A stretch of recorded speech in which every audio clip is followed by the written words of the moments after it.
رو به یاد کدوم محبتاشون میافتی، به یاد کدوم زحماتشون میافتی.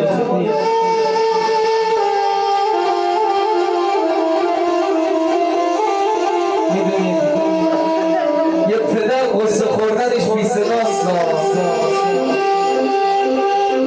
غصه های دلش رو به کسی نمیگه، تو دلش میریزه.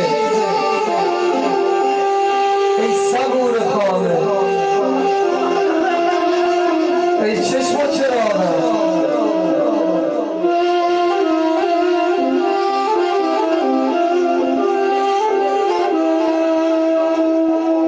ای عزیزانی که